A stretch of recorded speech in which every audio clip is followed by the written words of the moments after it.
Suzuki Samurai 93 μοντέλο, 1300 κυβικά. Ένα πάρα πολύ καλό σε μηχανικά, μηχανή, σασμάν, διαφορικό. Ένα αυτοκίνητο το οποίο μπορεί να κάνει πάρα πολλές δουλειές, όπως να τραβήξει σκάφος, για τους κυνηγούς, για κάποιον που θέλει να το έχει μόνιμα στο βουνό.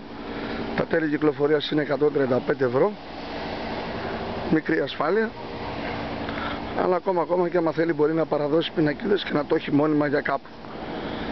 Έχει κάποιες ατέλειες στο προφυλακτήρα, έχει κοτσαδόρο, η τέτα του είναι αρκετά καλή, 2 φορμάρ θέλει και έχει 2 ζάντες αλουμινίου πίσω, ενώ μπροστά έχει 2 σιδερένιες. Εγώ αν θέλετε έχω να σας δώσω μία τετράδα σιδερένιες ώστε να είναι ομοιόμορφο. Μπορείτε να το αποκτήσετε στα 1300 ευρώ.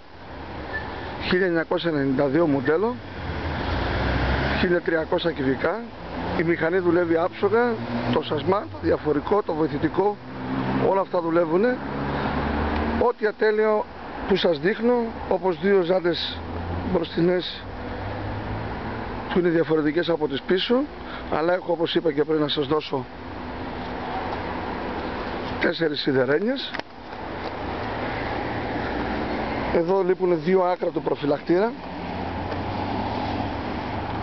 2 φορμουάρι τέντα και μια ζελατίνα.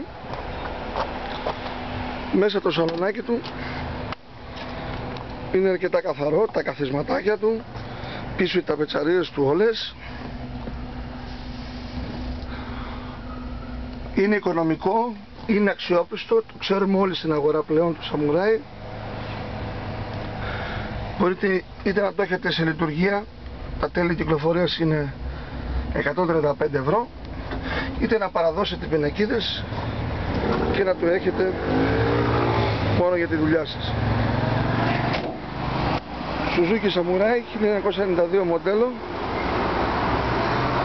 1300 κυβικά, 1300 ευρώ. 23 10 65 22 22 το τηλέφωνο επικοινωνίας, από Δευτέρα έως Παρασκευή από τις 9.30 το πρωί έως 9 το βράδυ και το Σάββατο από τις 9.30 έως τις 2.30 το μεσημέρι.